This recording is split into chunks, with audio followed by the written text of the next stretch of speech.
What's up, Orange County? We are back. We did you miss us last week? I know there was a match to watch. Wasn't a really fun one, but there was something other than us talking on a Tuesday evening. We'll talk about that, plus much more. There's a lot that's happened since you last heard from us. This is the Orange and Black Soccer Cast.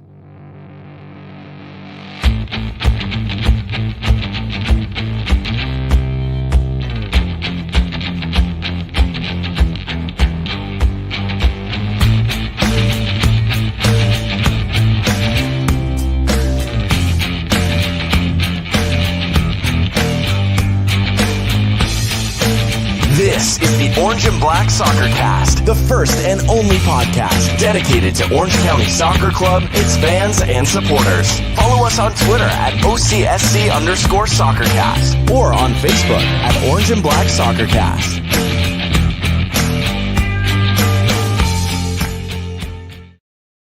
How's it going, Orange County? Welcome to another episode of the Orange and Black Soccer Cast, the first and only podcast dedicated to Orange County Soccer Club, its fans, and supporters. I'm your host, Ray Zamora, and I am going to take you through this journey talking about Orange County Soccer Club and all things related to OCSC. Joining me, let's bring the panel on. Who are the experts that'll join me for this? First, let's welcome them on from Caroline Coalition. We've got Dylan. Dylan, how you doing, man? I'm good, but expert is a term that's only been used once before when describing me, and I'm not sure how accurate it is. How are you not an expert when it comes to Orange County Soccer Club? You watch them, you talk about them, you're in the supporters group. I would assume you have to give yourself a little bit more credit there, Dylan. If I have to, then I will, but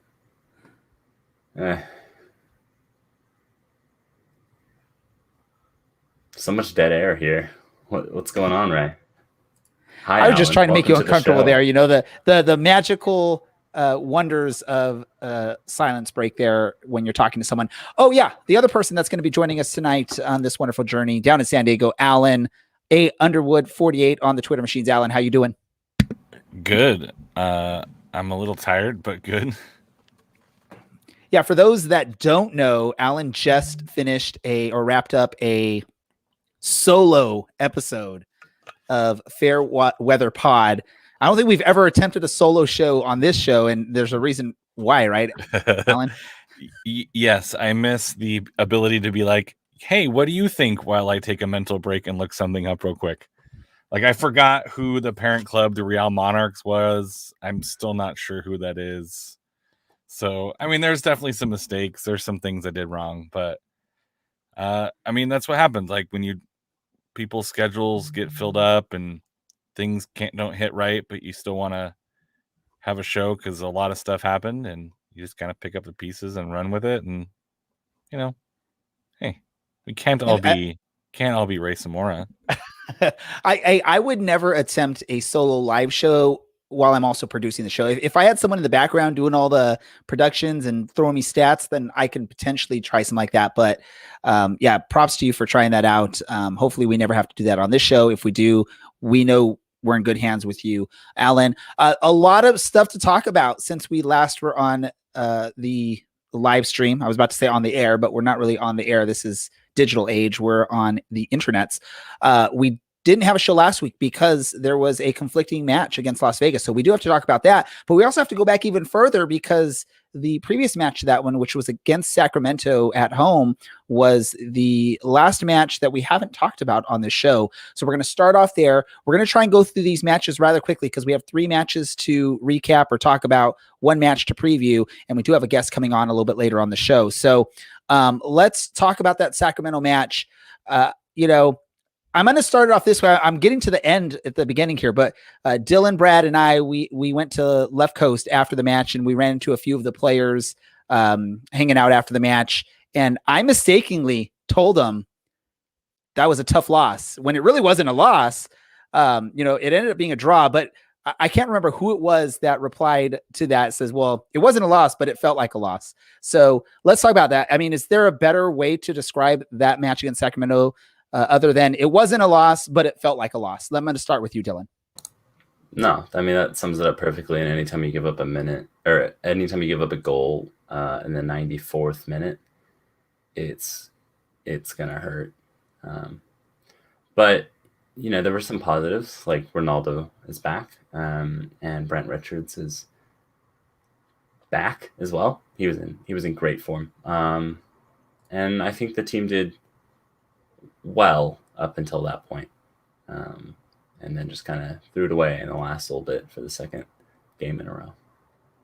Yeah, you were watching on the stream, I believe, Alan, or at least you may have watched a replay of the match. I don't know what matches you watched live because there was probably also a San Diego match going on, but I'm sure you watched the stream at some point. And anyone else that's listening live can chime in the comments.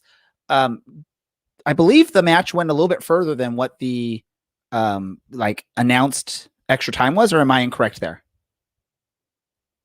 Do either of you know? Does anyone know? It was past, and I'm thinking Alan was busy. I was too busy watching San Diego lose to Phoenix this match. And knowing how it feels to have Sacramento score a stoppage time goal to get a draw, I can commiserate and say, yes, it does feel like a loss, especially at home. And just to remind everybody, stoppage time is a minimum amount of time, not the maximum amount of time. So a stoppage time that's supposed to be 4 minutes and 55 seconds might be shown as 4 minutes and not 5 minutes. Really quick, I gotta just jump on really quick to Alan, right? We've seen before where they say 4 minutes and then the ref blows the whistle at 3 minutes and 50 seconds. So for sure. I get what you're saying. The rule says that, but that's not the way it actually happens. If we expect pro referees to be spot on, amazing officials, then we're asking too much.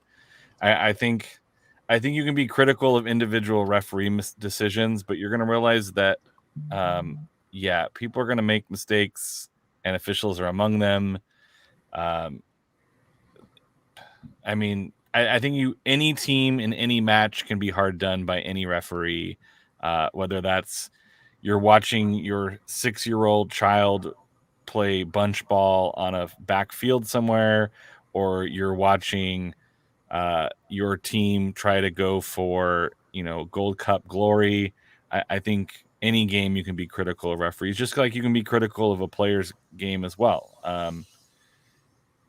It still doesn't mean it still means you have to keep the players from scoring. Yeah, they might get an extra minute or two, but Orange County's defense should be good enough to keep Sacramento from scoring in stoppage time. The same way with San Diego, you should be good enough to keep that from happening, and so you should be able to overcome a blunder from a referee.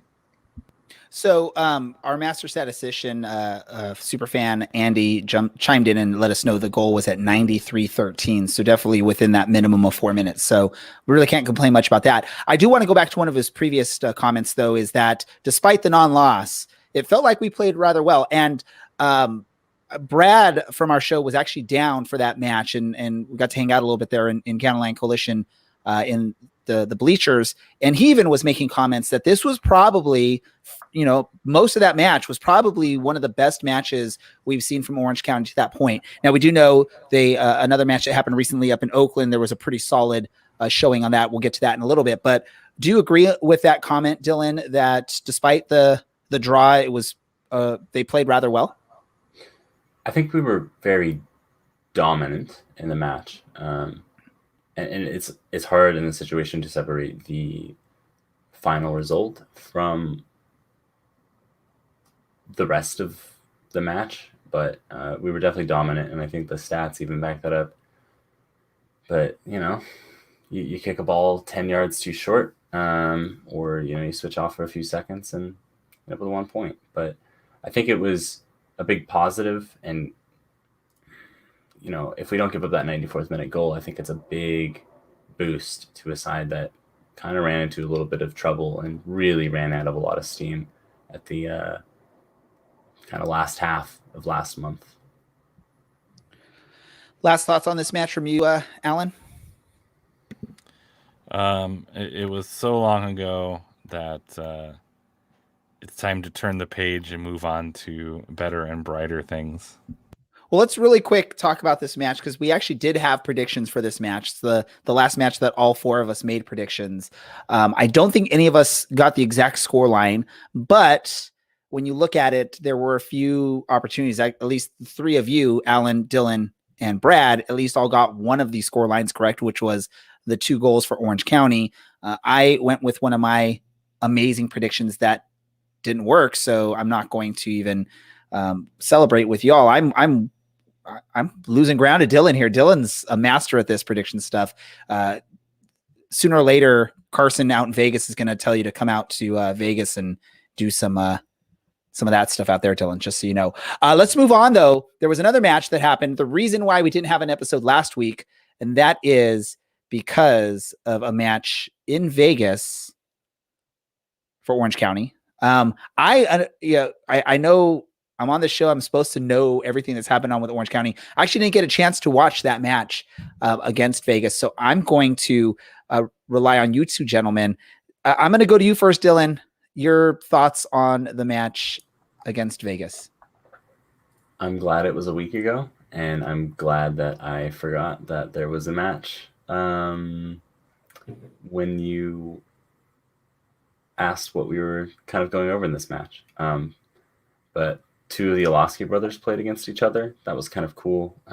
Just a really bad blunder from Romero kind of finished that one off, but just a disappointing and kind of deflating result. I didn't think we were particularly great against the Las Vegas side that Alan once predicted was never going to win a match. And they've since kind of figured it out, and they've got the same group coming down from LAFC every week, and they've started making stuff happen. So good on them. But yeah, this one was a frustrating one, and I'm pretty glad I wasn't out there for it. Alan, your thoughts? Yeah, this one I think looks worse on paper than it did on the pitch. Las Vegas has secretly put together the 4th best home record by points in the Pacific so far. They're averaging just under 1.5 points per game at home with a positive goal differential. I think, Kobe Henry gives up a pretty standard penalty that seems to be his kind of go-to, stick the leg in, miss the ball, get the guy. But Romero comes up big with the save, and I think that's something that was important and kind of started the game off well. But then I think it was just Cal Jennings having one hell of a match. And I think a little bit of some ball luck as well. Some of the goals weren't necessarily clean goals. They were kind of bouncing around. One of them, takes a deflection, and Romero's going one way, and the ball kind of deflects another in for the goal. I think it was the second one. I just think a little bit of bad luck.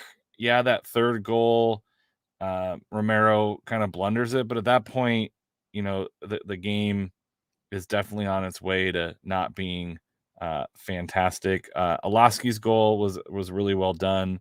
I thought that was a nice little moment for Orange County, and I think this is one they're going to want to forget, not because they necessarily played poorly, but they didn't play super well, which is weird because Orange County is the best team in the Pacific away from home. So for them to drop this one was kind of a huge step backwards for them. They're averaging 1.78 points per game on the road, which is still better than Phoenix even after this loss.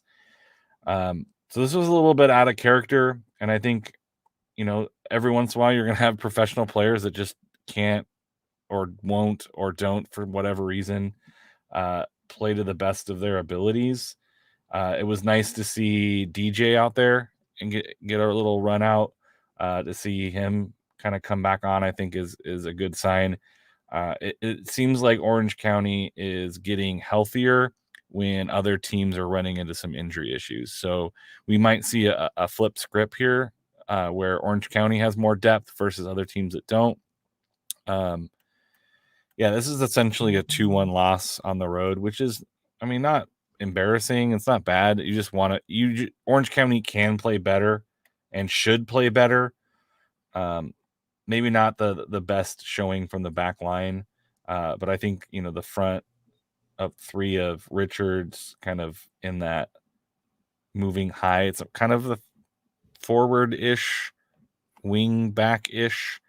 I thought he looked pretty decent. Alaski looked good. Weehan looked pretty good again. But yeah, this is one you just want to move on from. Well, and we all talked about it the beginning when the schedule was released, the beginning of the season, that this month of July was going to be brutal for this team. It was one of those things where you knew there was going to be some losses in there. There's no way any team, no matter how great you are, you're not going to be able to go run the table in a crazy month of July where you have 8 matches throughout the month. And if you look at it, Orange County got off to a strong start in the beginning of July. Then they hit that really tough part right in the middle where they lose the 4 straight. And, they turn the corner now with this last match against Oakland. Before we get to Oakland, last thoughts, Dylan, from you on the Vegas match, or is it not really worth talking about? I don't think it's really worth mentioning. I think everything was covered. And thankfully, we bounced back. Yes, and you leave with at least a good taste. You leave the month of July with a good taste in your mouth with a solid victory over Oakland. I know Oakland is bottom of the table in the Pacific Division or Western Conference or whatever. Yeah, Pacific Division, I think is what they call it. And so, can you be super excited about that? That's iffy there, but the fact that Orange County was struggling up to that point and coming out of a brutal July, they now get out of it and they get to a more normal schedule for the month of August here, which will be nice for them. And they come away with like I said, a solid victory that saw Oakland just deteriorate and implode. I don't know how many cards they picked up just from arguing with the ref towards the end of the match, but. And I want to say it was Andy I was reading on one of the chats and social media was just sort of trying to talk about it. It was pretty fairly called. Both teams were getting cards. Both teams were getting whistled. And if you look at really, Oakland got 2 cards just from they couldn't shut up about complaining about stuff. So they get a 3-0 victory. Props to those few traveling fans that went up there. And our Brad was up there. We were talking about that on our personal Twitter DMs when Aiden scored the goal. He was right behind the net there, and you could see him sort of clapping, lifting his fist up when that happened. So pretty cool, but a very solid performance. Anytime you go on the road and with some really crazy weather that happened there, it could have gone totally opposite from what happened for Orange County, but Orange County played well. They did what they had to do. They got in the head of a Oakland team that is still trying to figure things out, and they get the 3 points. Dylan, any additional thoughts on that match? Were we really just rushing through this one like this? Go ahead. What do you have to say? Wow, I thought you were just trying to get some final thoughts out of me, but no, I didn't say final thoughts. I just was asking for some thoughts on. Okay, not additional thoughts. I was just saying additional to what I said. Okay, any thoughts on this match, Dylan? All right. Yeah, I think even if Oakland is by far the worst team and maybe one of the worst run teams in the USL at the moment, and that's a growing pains thing. I think you have to give Orange County credit for going on the road in yet another match in the month of July and just absolutely dismantling this team.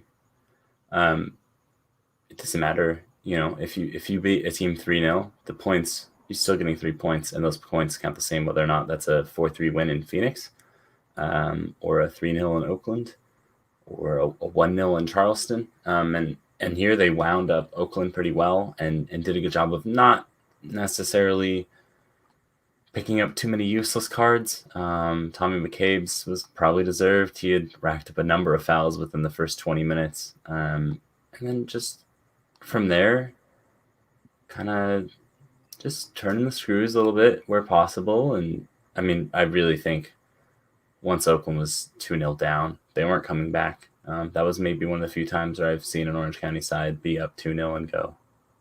We probably have 2 or 3 more in us. And I was not at all worried in this match. So that was a good result. And as you know, as Andy has said here, short roster with 5 subs. This is not remotely a fit team. I mean, we're playing Michael Orozco as a left back, which is not a position he's particularly played. I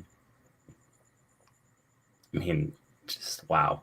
We managed with a pretty threadbare side. One of those kids, one of those 5 is an academy contract. One of them is a goalkeeper. One of them is Aloni, who is going to be joining us in a few minutes, but won't be here for too much longer. So not a great bench, but a very, very good showing. And I think it speaks volumes to the side that we're going to be in 3 or 4 weeks when we have our whole team back. Yeah, I'm definitely looking forward to seeing our whole team back there because it'll be nice. Let me go to you really quick, Alan. Were we at all nervous in that first half when Oakland was continuously getting corner kicks? There was like 6 or 7 of those, all from like that same, when you're watching the stream, the back right corner. And I mean, let's be honest, Orange County doesn't have the greatest track record when it comes to defending set pieces. Were we at all nervous watching all those corner kicks? And did you think that eventually one of those would have to go in and we got lucky? I mean, not really. I mean, Oakland scores less than a goal per game. They've only scored 1 goal at home in 3 matches. I mean, yeah,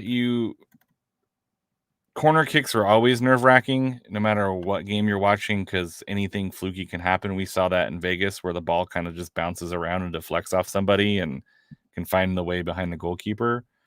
And there were some times in this match that were a little bit nervy for Orange County, and it was some of it was even around the red card, and that's why I tweeted Oakland has them exactly where they want them, a 2-0, they're behind by 2 and they got a red card.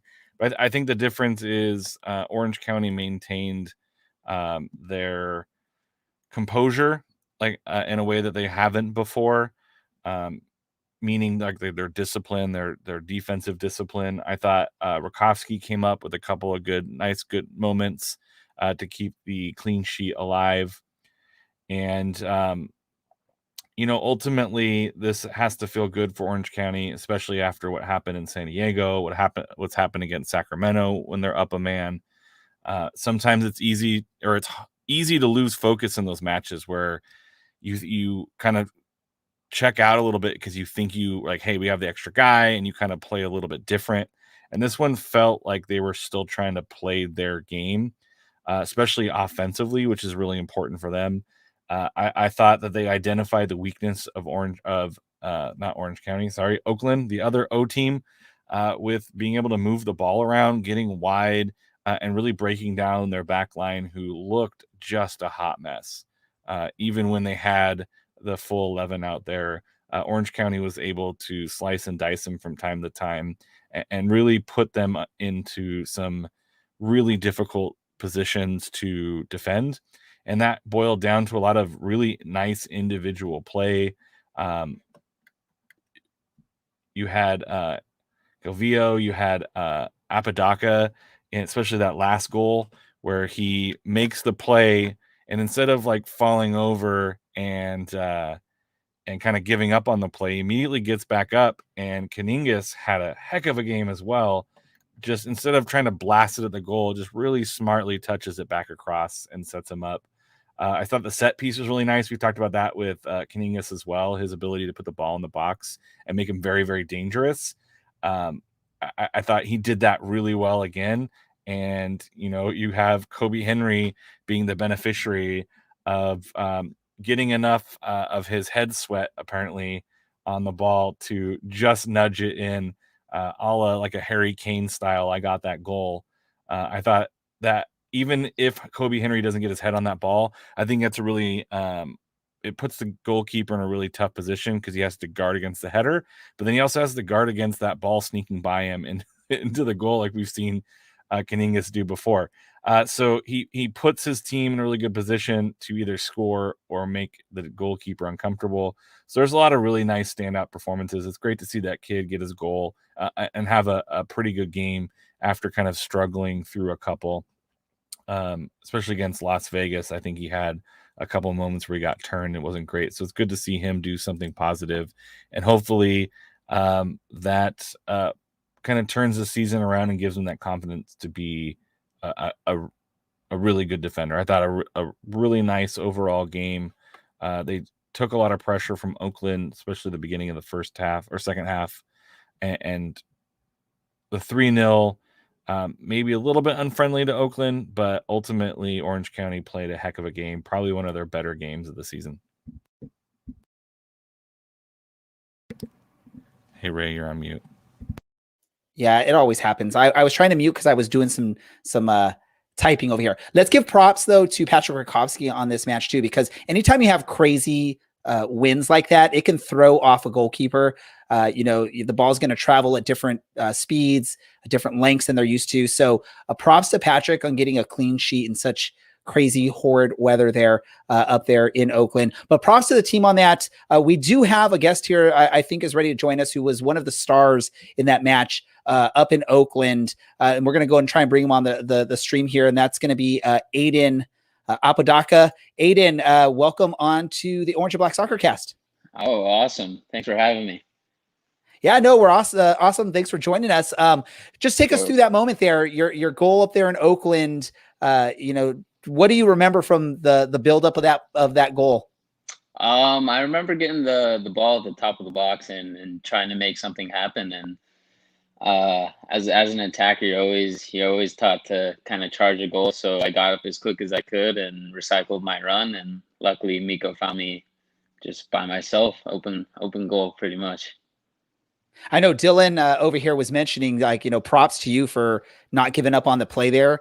And popping back up quickly and getting ready for that pass. Or was it Alan? It was Alan that said that. Sorry, I'm giving the wrong person credit. Dylan stepped away for a few moments, so I got thrown off. Alan was just mentioning how proud he was to see you just pop up off the ground quickly because, not saying this is your style, but you can see a lot of attacking players get knocked down and then they're going to sit there and look at the ref and try and sell that they got tripped or fouled, and then it takes them out of the play. But you got right back up and got that pass from Miko and put it right in the back of the net.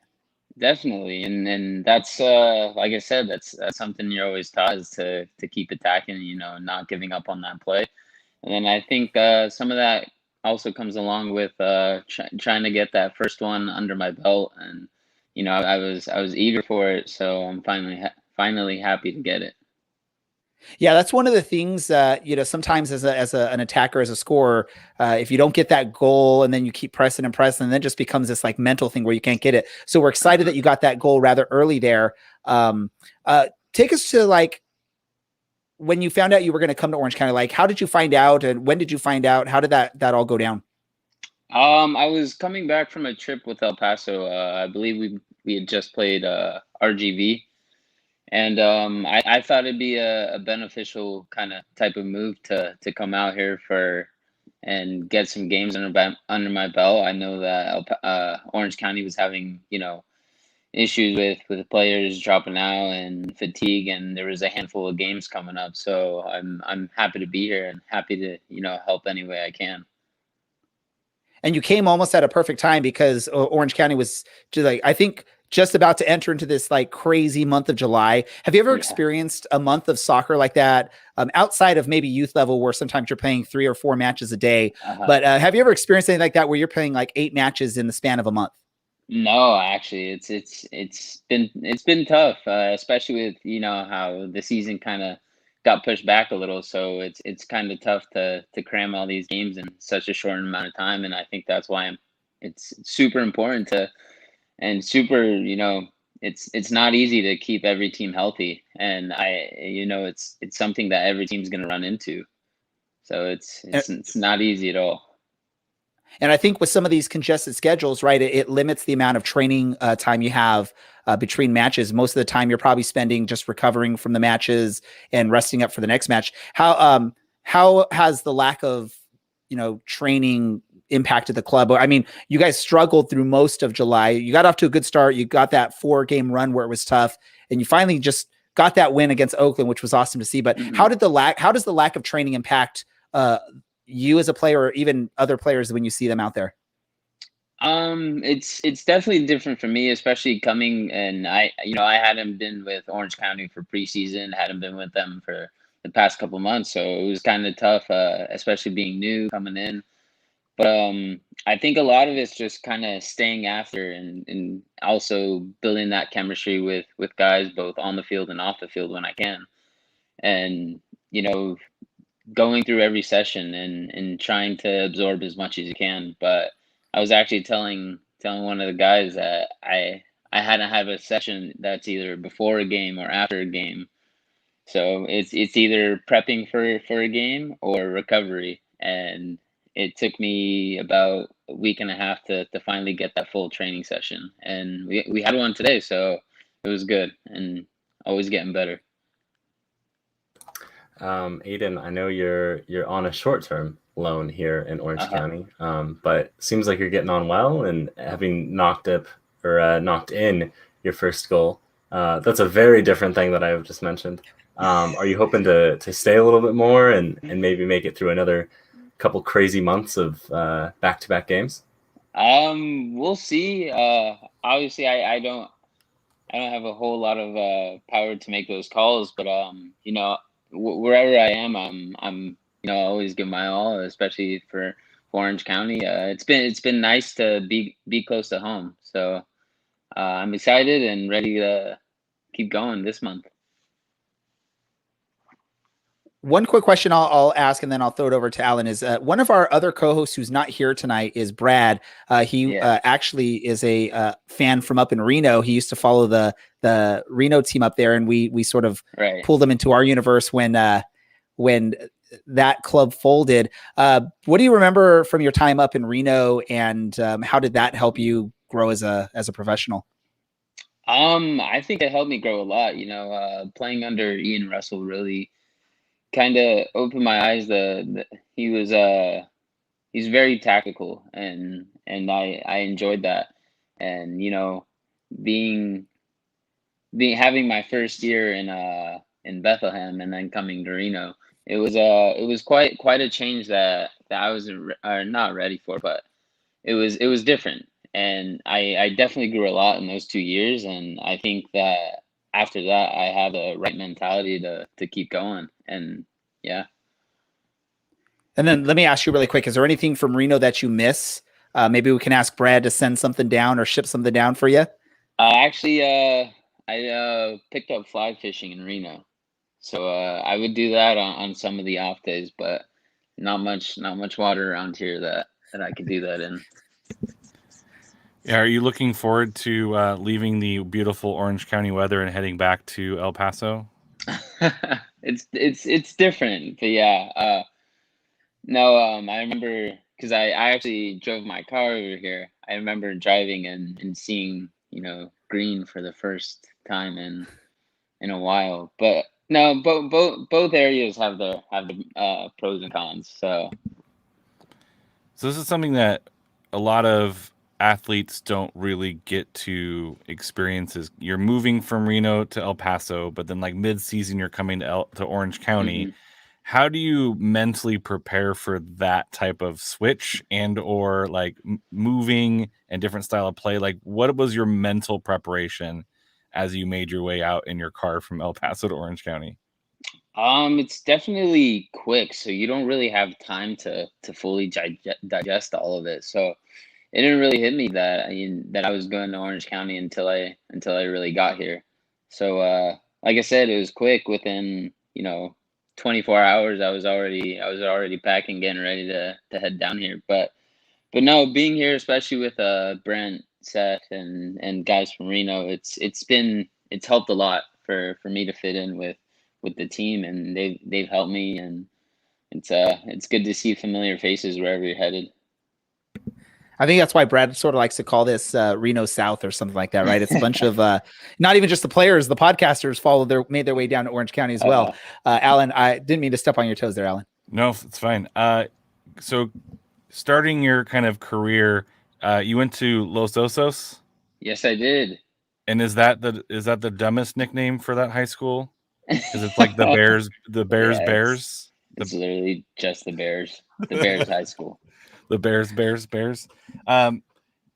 What's it like coming back home? Like I know Chris Wehan talked a little bit about this as well, but what's it like Mhm. coming back to kind of Southern California? Is there is there something that feels comfortable right away? You Los Osos, Cal Baptist, like you Mhm. grew up here. Is it kind of nice to come back and play a little professional football here? Of course, it's nice, especially having friends, having coaches, having family to come watch me play that they really haven't had a chance to in the past years. Being away from home. But no, I have seen family, and I haven't seen many friends from back home. But I do when I can. But it's Orange County first, and this is my job, so I have to fully dedicate it. I don't have the mentality that I'm back at home, and you know Is there any like restaurant spots that you hit up? Like, hey, I got like a 20-hour window that I know I can hit a spot to get get some good food or something. a 20-hour window. Um, not really. When I was living back at home, I wasn't really venturing out to Irvine. Oh man, the traffic's terrible.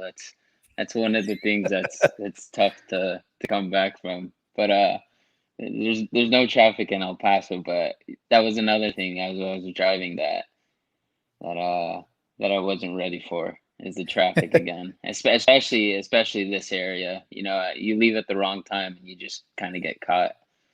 But food places, none come to the top of my mind. I mean, I did have In-N-Out, even though I think it's a little underrated or overrated. But In-N-Out was one of the places that you can kind of say I missed. Well, okay, I got to jump on really quick here because I have to ask this question because you got some time in El Paso. So I have to ask this question, and I'm going to share it with our friends out in El Paso. Who has the better burger, In-N-Out or Whataburger? Whataburger.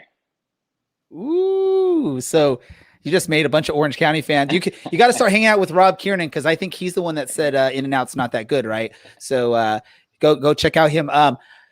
Let me ask you this. We're gonna get to some fun questions now. We got a lot of your soccer pass, a couple fun questions, then we'll let you go. One thing that I like to ask a lot of the players, because I used to be a DJ, so I love music. Nice. Give us an artist or a song or a genre of music that you love to pump or love to play to get you pumped up for a match. Love to play before I get pumped up. Lately, it's been a little rock, a little Red Hot Chili Peppers. That's what I've been listening to lately. So I'll go through these little genres from time to time, and I just kind of get stuck in them. So that's where I've been at lately. But regularly listen to Frank Ocean would have to be my favorite artist. Nice. And have you? I know you've had limited time with the team, but have you gotten an opportunity to take control of the music at any on any locker room session? Oh no, I think I have the nervousness and anxiety that I don't want to play the wrong song, and you don't want to be the guy where you put on a song and somebody says who's playing music because they don't. Oh, just do it, Aiden. Just do it. Just do it. Go one day and just get a song and just put it on the speaker, man. Make it happen. Alan, do you have any fun questions for Aiden before we hand it off to Dylan for his usual fun question? No, I mean, we already went down the road of food and restaurants, so I think I'm pretty good. I mean, slightly disappointed, but I understand. Before we go to Dylan, let me just ask you one last question, Aiden. Is there any like local business that you want to just give a shout out to? Let our listeners know to go check them out. It could be a restaurant. It could be a great place to find something special or. No, you guys are putting me on the spot right now. We ask the questions that no one else asks, man. Yeah, really. No, I mean, I can't think of any, local spots. All right, no I worries. haven't No I worries. haven't been able to kind of get out around here. I was gonna Everybody- say, yeah, you have that excuse. They've been playing games every like 24 hours, so the Yeah. guy can't get out. Is there like a gas station that you guys have stopped at that you like just fell in love with or something? I don't know. He loves Go the for football. it. There's one right I after 5. I enjoy coffee, so I've been to Wall Riders Coffee and the Patch. So I was those gonna are say, two good coffee shops around me. you know Brent, and that was his recommendation to us was Patch Coffee. So it's good that you got a chance to try that out. Dylan, let me get it to you so we can let Aiden get out of here. All right. First thing, Aiden, you're not that far from a Bodhi leaf. I highly suggest you pile some guys up in your car and go. I promise it's worth it. What was that called? The Bodhi leaf. Yeah. the Bodhi leaf. You guys are super close to it, so you can even walk and avoid all that traffic. And in the meantime, die because it's like 100 degrees. Yeah. Aiden, the one question that I ask everyone when they come on the show is, what is their favorite vegetable and how do you prepare it? Vegetable, sweet potato by far. Sweet potato can be fried, baked, any way you can't. It's hard to mess up a sweet potato, but probably fried, and then healthier option is obviously baked with I like to sprinkle a little cinnamon on it. So that's are we talking yam or are we talking sweet potato? sorry, yam. That's a yam. Okay. But yeah, I like yams. There's no judgment here. I wanted to be sure of which one you were. Well, I was gonna say because Really didn't Miko was our last guest, and I think he was mentioning sweet potato as one of as his favorite as well, or as his the thing that he prepares. So I mean, man, we're in like an autumn vegetable phase going on right now. Is with those awesome vegetables. Aiden, don't want to take up too much of your time, so I want to let you get out of here. Do you have any last message or last comment for the fans that are listening to this? No, I'm really excited and really excited to get on with August and win some games. I know we've had a tough couple run of games, but we're ready to build off this win and keep going. Perfect. Awesome. And you can catch Aiden and the rest of Orange County this Saturday at Championship Soccer Stadium. Oh, and it's going to be Beer Fest. So there's going to be a big old party at the stadium there. Ladies and gentlemen, that's Aiden Apodaca, goal scorer for your Orange County Soccer Club. Thanks again, Aiden, for joining us. Of course. Thanks, guys. All right. Have a good one. All right. See you. I think there should be a sweet potato cook-off. We should, huh? Yeah, I really want to get on this. We could do it outside. I think no. What we need to do is we need to do like run a poll and find out like who we've had on that's still accessible to us, and we'll do like a show where we do a almost like a Master Chef type of thing. We'll let them cook it. Me, Dylan, Allen, and I can go taste it, and we'll go from there. Which one of us lives in a large enough place where we could have people over? Why do we have to do that? We could just. All right. Well, we'll see you at I forget the exact address, but I can come on down to the Orange and Black Soccer Cast studios here in Aliso Viejo. We can cram maybe 10 people in the studios here. It isn't not bad. Oh, that sounds. And there's no air terrible. conditioning in the studio, so that would be really hard. So let's do this. Let's move on really quick because we have a match we need to preview. Yes? Yeah, we do. Dylan had to think about it for a second. It threw me off there. I was wondering if I was wrong. This is going to be an important match for Orange County because we've struggled against Los Dos this season. I think this is, coming out of that tough July. Now we're back to a more normal schedule for, a short bit of time here. I really am going to say this. This is a very important match. This is almost to the level of must win, I think, at this point, because this is for whatever reason, these two teams this season, and I'm going to throw Las Vegas Lights into the two-team category now, Tacoma, Las Vegas, and LA Galaxy 2, we've had a hard time against these squads. Why is that, Dylan? Why are we struggling against these teams that a lot of fans in the USL think don't really care about playing in the USL? I would say, yeah, they don't. They don't care where they play as long as they are developing players and hopefully getting some of those players promoted.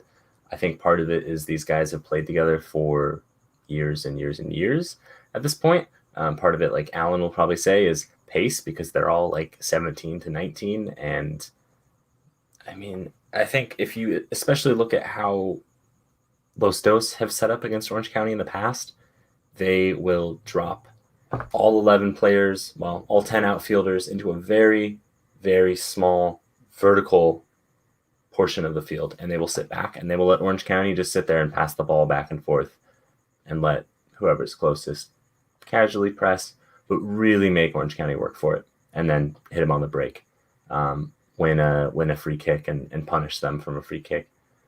And it's hard to play against that. If you go into an empty stadium, it's hard to play against that. If you go up to Tacoma and you play in a tiny baseball stadium, it's hard to play against that. And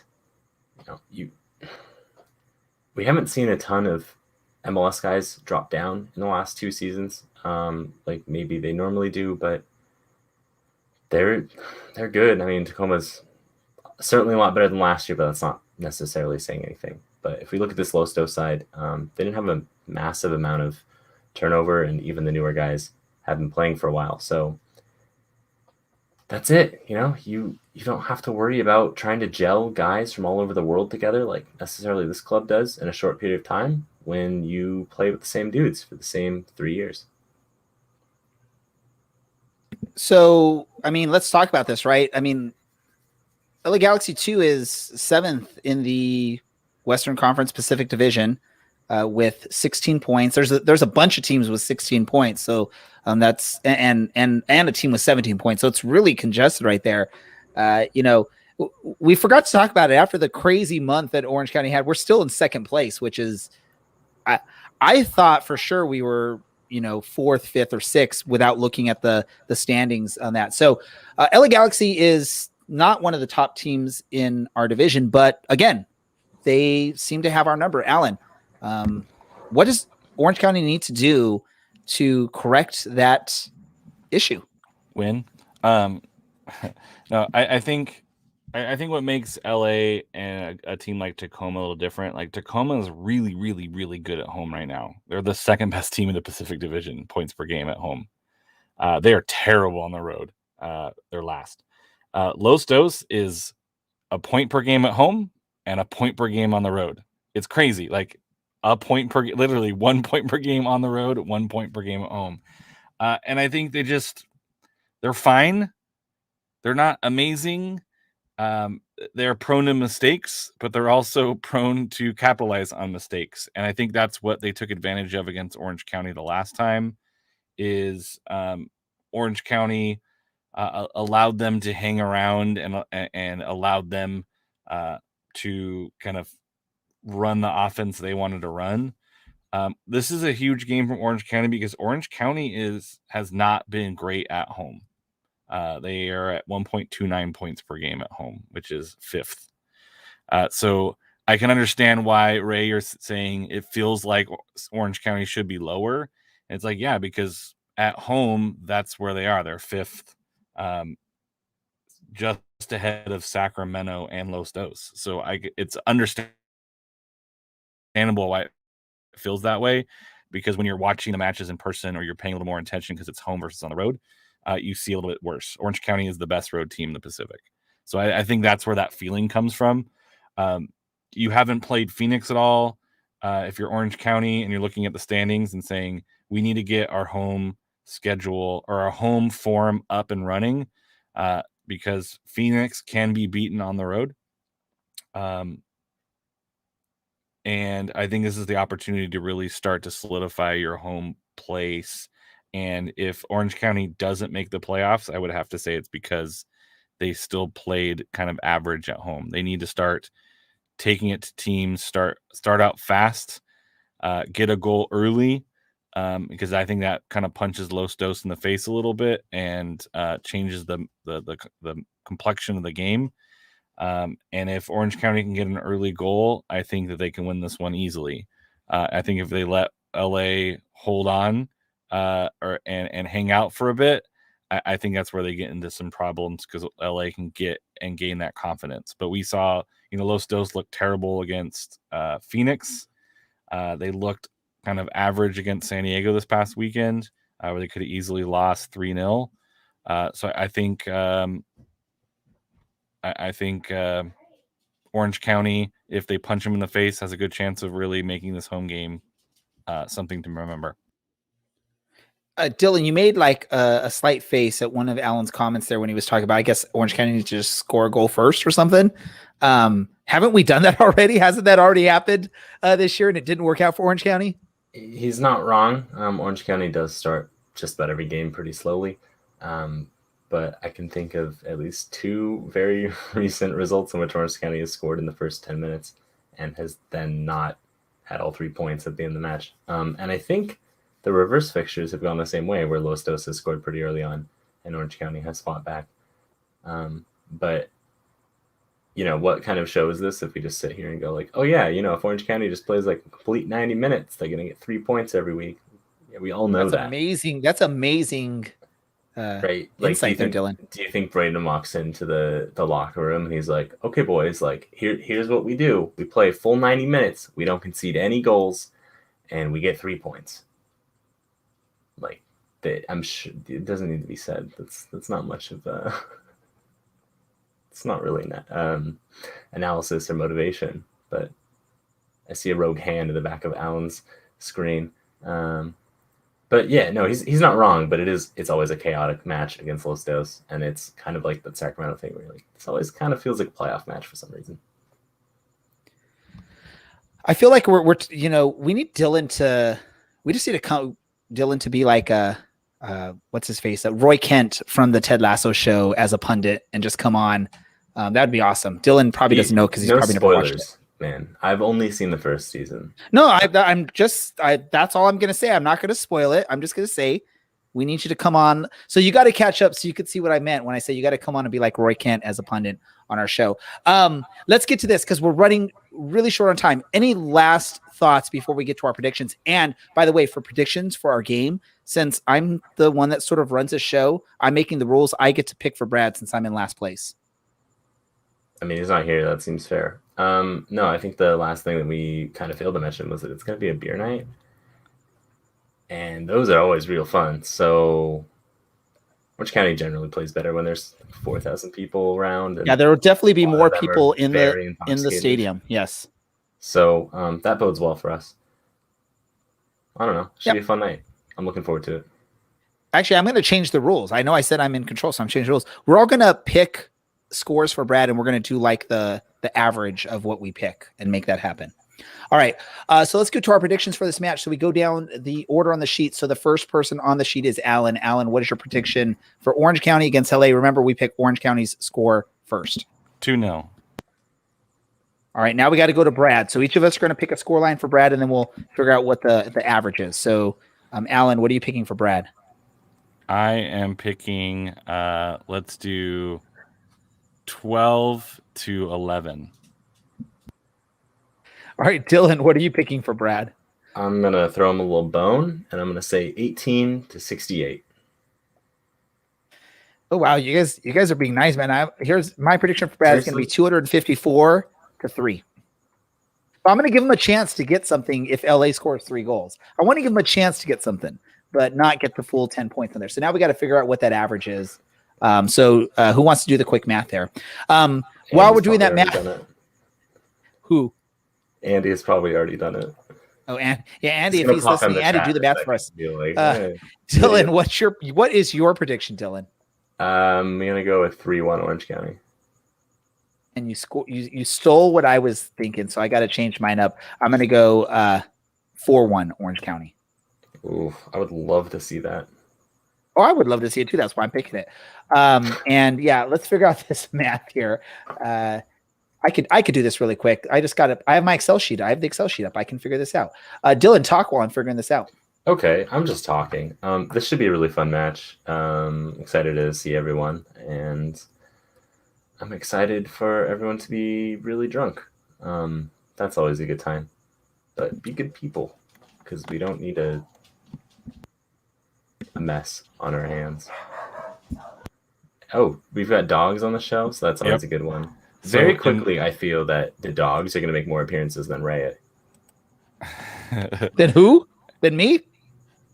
Yeah. So in So- LA Galaxy's last 1, 2, 3, 4, 5, 6, 7 games, it's either been a 1-1 draw or someone's got a clean sheet. I like Andy came up with his math for us. So there's his. I actually ran the numbers. So the prediction for Brad is 95-27. So apparently my hope to give them some points if they get 3, if LA gets 3 goals isn't going to work out anyway. So 95-27. Brad is hoping for the most crazy. That would be the highest scoring game in history. He can still get points if Orange County wins. Yeah, he can. He'll get points if OC wins. So we helped him out there. I don't know why we did that. Why did we do that, folks? I did it. Actually, it was my fault. Let's get to our random thoughts of the night so we can wrap this thing up. I'll go to Dylan first. Dylan, go for it. Well, let's hear first. That's only fair. And you're not ready. I don't know, man. Just be good people, and that's what it is every week. But yeah, be good people, and more importantly, be good to Mother Earth. It's been very hot. It's only going to get hotter every year. So, you know, you don't have to buy an electric car like that bozo up there, but like, you know, be like Miko Kuningas and, you know, ride a bike where you can, and I don't know, be good. Don't run your AC 24 hours a day, even if it is hot. You gotta sweat it out. I mean, look at me. This is a family show, so I'll keep my shirt on, but like, let me tell you, I got the full on abs after this past week of just sweating constantly. But yeah, be good full on people. abs? Yes, and be good to Mother Earth. So sweating gives you abs. I didn't know that. I'll have to sweat more. Alan, what is your random thought? 2 things. One, I can confirm that sweating does not actually give you abs, because I've also been sweating and still don't have abs. My random thought is we are just over a month away from an election. So if you don't know, there is a recall election on September 14th. So don't get caught off guard. Do some research. You can vote for one of 2 things, for the recall or not, and then the people who are running for the recall. So you have 2 things to choose from. You can vote yes or no on the recall, and then you can vote on the other bottom half if you choose. So just let you know, there is something happening. Do we know if Roseanne Barr is going to run if the recall happens? Has anyone found that out yet? Happening. I don't think we're. Well, I mean, if the vote for recall or the whatever, however that works, I don't know. The candidates are already in and chosen, so you vote yes for recall, and then you can choose a candidate, or you can say no. So is Roseanne Barr one of the candidates? That's what I'm trying to figure out. I believe not. Okay, I believe Roseanne Barr is not on the ballot. And then, really quick, I'm going to let Andy do a random thought here. He wants to plug the Cal State University Fullerton women's team are playing August 22nd, 5 p.m. at Cal State University Fullerton. So go check it out if you are in the area for that. Alan, drive all the way up here to watch that match. Yeah. Random thought for me. If you're going to be out at the match this weekend, Beer Fest, of course. But I actually will be talking with Seth Kasipley pre-match on the field, on the pitch. So come on out if you're there early, probably around 6:05-ish. We'll be out there talking, Seth and I. So come check it out, hear what we have to say about the match. And yeah, and we'll appreciate the support on that. Sorry, Dylan, you're like confused. You don't know. If you don't know, now you know, Dylan. Dylan, where can our listeners find you on social medias? I like never tweet these days, but if you want to, you can find me at OCSC_Dylan. We need to give someone control. We need to find like a social media manager for you, Dylan, to control your account, to get more amazing content from you. Alan, where can people find out what you have to say on social medias? Underwood48 on the Twitter machines. Perfect. You can find me at, there we go, DJ Ray Samora on Twitter. You can also follow the podcast on Twitter at OCSC_SoccerCast, or go to our website, OCSCpodcast.com. Or if that's too much for you to type, OCSCpod.com to read and listen to what we have on there, although we haven't written much in a while. But you can listen to all of our episodes on there everything we've ever written. And Alan looks very bewildered. Is that look? Is that what you're trying to go for, Alan? I want to thank Aiden Apodaca for joining us tonight on the episode. And then, of course, always Dylan, Alan, thanks for chiming in with your thoughts for Orange County. All right. My name's Ray. This is the Orange and Black Soccer Cast, and we are out.